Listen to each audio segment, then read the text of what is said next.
This is going to be Stormwind Stockade as a Restoration Druid. So trying out Natalier as a healer here. I did a run or two before this just to get used to it, so I kind of knew at least what my buttons did. We have Brewmaster tank. Okay, that's going to be interesting. Couple of other things. I see Shaman, probably a Rogue, and a Warrior. Cool. Right, so Restoration Druid. Just in normal Tauren form. I have some spell buttons I can cast. If I wanted to, I could turn into a cat for attacks. So yeah, 1 is Moonfire, just like the bear's Moonfire. 2 is Sunfire, which is like a second Moonfire that's a little different. It falls off faster and does more damage. Number 3 is Solar Wrath. So just a basic hardcast damage spell. But here on my healing action bar, I have so Regrowth on 1, hardcast in heal plus heal over time. Number 2 is Rejuvenation, which is a heal over time. Number 3 is Life Bloom, which is a heal over time. You might sense a theme to Druid's healing spells. 4 is Swift Mend, which is instant cast, has 2 charges and a recharge time. It's my strongest healing spell, but it takes a while to recharge. So if I really need throughput, I'll start pressing Swift Mend. I'm starting to think, okay, I did press the button once. I'm starting to think I might want to just use it and have one of the charges on it recharging at least. Maybe save the second one for emergencies, but probably want to just go ahead and use Swift Mend right away. So yeah, kind of a lot of damage going out. Restoration Druid, I use my other Swift Mends, is another one of those healers where I felt like I kept having throughput problems, and I'm just not entirely sure how to solve them. 6 is Nature's Cure, removes magic, poison, and curse effects, I believe. So that's the flavor of the Druid's spell. Anyway, yeah, so Life Bloom, number 3, can only be applied to one target, and when it expires, it does a bunch of healing. So, like, it does, 400-some healing at this level over its lifetime, then another 200 or something when it expires. So I want to make sure I let Life Bloom expire. Rejuvenation, on the other hand, just keeps on ticking and does nothing special when it expires. Same for the secondary component of Regrowth. So 3 healing buffs I can have on a particular person at a time. 2 that can be on the entire party at once if I want to cast Rejuvenation and Regrowth on everybody. And then 1 emergency button, sort of, for heavier heals. And that's my toolkit at level, what is this, 25?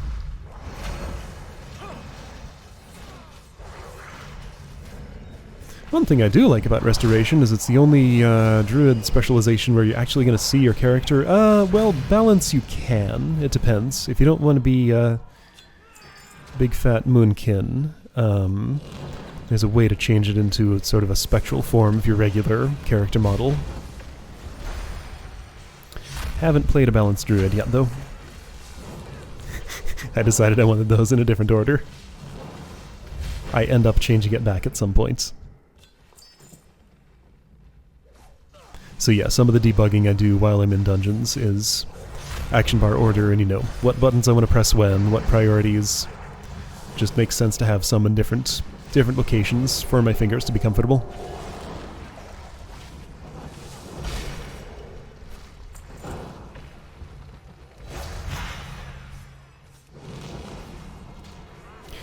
So I guess one thing about this healing style is I have to be thinking ahead a bunch, like understand how much my buffs are gonna eventually heal the targets.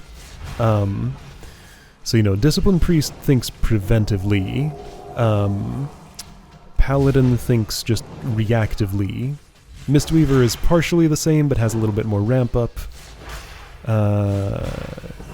Not sure how I would characterize Shaman just yet. I'll show a Restoration Shaman at some point. But yeah, so for bosses, strangely bosses are the least demanding on the healing, so I can mostly just sit here and attack. Alright, doesn't something silly happen here? So let's watch the mini-map carefully. I'm going to turn around and go back, along with the Brewmaster, who knows where he's going. But the rogue over there walked into a room and got into some trouble because he didn't know where to go. All three of those people hang back and start fighting things in that room without the rest of us. They apparently don't know to bring it to where we are. We're over here doing, you know, what we're supposed to be doing. All by ourselves.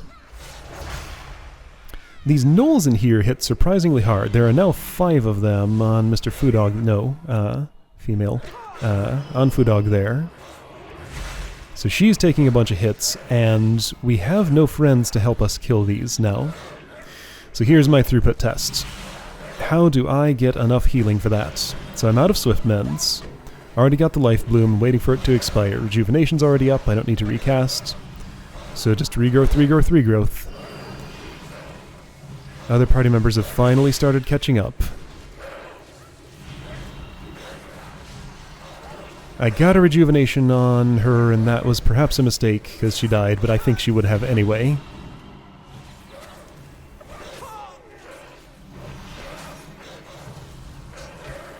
So yeah, I don't know what I could have done to get more healing output there. I probably couldn't have. Like, I was just stuck with that situation. So was Foodog. She could have theoretically turned around and brought the gnolls to where the damage dealers were all hanging out. Main problem was the 3 of them got into trouble, and Dungeon Leader didn't notice fast enough, and the ones who got into trouble didn't bring anybody to the right place. Anyway, that was kind of a mess. But it's a very short run from the beginning of the dungeon. Our Brewmaster just ran herself back here in 0 time, and we got the combat done. Yeah, somehow it happens that when I end up in the Stockade on a healer I'm not really used to, my throughput always gets tested. I guess maybe because people just get overconfident with these gnolls here. They hit harder than you expect. Anyway, yeah, so keep the rejuvenation running on party members who aren't taking too much damage. Maybe a regrowth if really needed. Save the Life Bloom and Swift Mends for the main damage taker.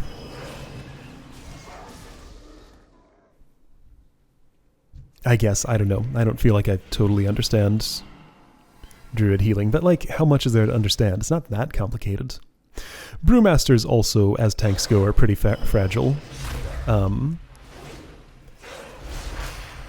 So I kind of just expect them to take a lot of damage as the dungeon goes on. Apparently they get better tools for dealing with it at like level 60 or something.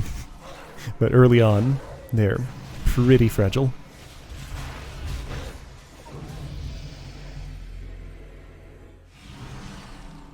It doesn't feel super great to be casting regrowth on a target that already has regrowth on it. But that's my only hardcast healing spell, so it's the only thing that makes sense if both of my Swift Mends are used at that point.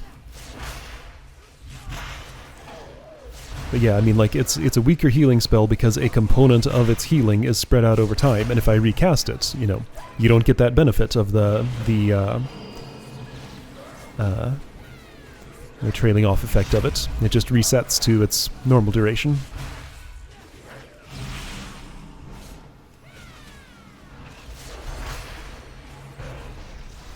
I don't get anything exciting like an interrupt like a shaman does. That sure would be nice.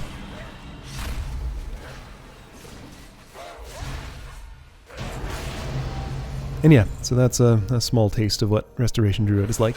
Maybe it gets better later, maybe I just don't know how to play it. Maybe my gear is too much optimized for Guardian and doesn't work super well for Restoration. Maybe it's some combination of all of those. Maybe that was just a not-so-friendly group to that. I don't know. Anyway, so doesn't feel great. I want to like this character, but I'm having trouble finding ways to like her. I mean, the character's fine, it's just the class. I don't know. Druid just has not agreed with me so far. But yeah, again, I'll stick with it. See if it gets better later. Maybe try the other two specializations and see if they work any better for me. Always got to deliberate on this decision for a while. I took the tank ring. Cool. All right. See you next time.